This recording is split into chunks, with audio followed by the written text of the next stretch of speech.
Con respecto a ser filósofo social, es decir, hay una cierta concepción de la economía que es matematizada, econométrica, cerrada, en la que yo no solo no me siento a gusto, sino que discrepo frontalmente. Es decir, yo creo que la economía es una rama, como diría Mises, de la praxeología, del estudio del ser humano, mucho más relacionada con la filosofía, con la psicología, con la sociología, con el comportamiento de las personas, con valores fundamentales, o como tú estudias políticas, con la politología.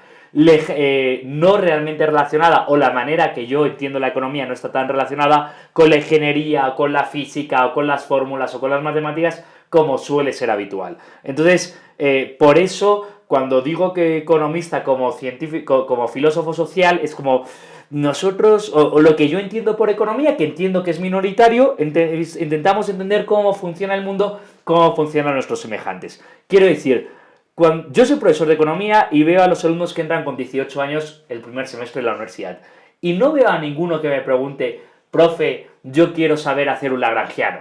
Esa no es una pregunta que nunca ocurre. Lo que ellos te dicen es, profe, yo quiero entender por qué Ecuador es pobre y otros países son ricos. Esa es la pregunta que le preocupa a los alumnos. Lo dramático es que se pasan 5 años estudiando la carrera de economía y al final aprenden a hacer un lagrangiano, pero no tienen respuestas a las preguntas fundamentales porque los libros de economía o el pensum de economía o la carrera de economía o la concepción profesional de la economía no encaja con las preguntas que la mayor parte de los alumnos que quieren entrar a la economía se la quiere hacer. Y no digo que haya respuestas fáciles, pero tenemos que preguntarnos las preguntas importantes y cada vez la ciencia económica se pregunta preguntas menos relevantes, hace análisis más técnicos y menos importantes y las grandes preguntas de la vida, que son las que a mí me inquietan y las que creo que son legítimas no solo para los alumnos que empiezan a estudiar una carrera, sino para los que están escuchando este canal. Es decir, alguien que dedica media hora de su vida a escucharte a ti o a escucharme a mí, bueno, en primer lugar, tenemos un problema grave con su vida social, podemos hablar de tener amigos y tal, eso ya esta parte, pero evidentemente tiene inquietudes a las que la universidad no responde. Y la carrera de economía no responde a las inquietudes que tienen los alumnos que quieren estudiar economía.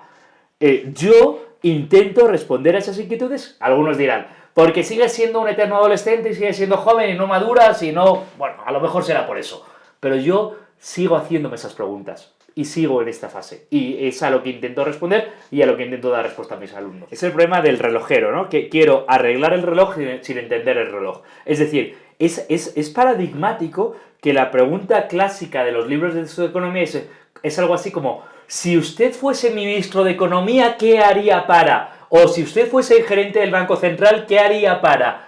Yo no quiero formar gerentes del Banco Central.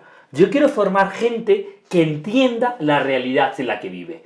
Y eso ya es suficiente. Dices, ¿eso es económicamente rentable o es lo que demanda el mercado laboral? Y dices, bueno, no estoy completamente seguro de que lo sea, pero al menos responde a las inquietudes fundamentales. Y si tú ves los libros de texto de economía, el Mankiw, que es el más vendido del mundo, que ni siquiera lo podemos acusar de socialista extremo, pero los libros más vendidos de texto de economía más vendidos, a la pregunta que responden es cómo se podría manejar la economía. Esa palabra manejar. Como si la economía fuese un sistema sencillo que alguien pudiese manejar. Lo que yo intento, o lo que yo entiendo, y lo que intento que entiendan mis alumnos, es que la economía es un sistema complejo, increíblemente complejo, que nadie lo maneja. Por tanto, no hay capacidad de manejarlo, hay capacidad de entenderlo e intentar adaptarse dentro de él o que funcione mejor dentro de él. Pero eso es completamente distinto de lo que normalmente se entiende.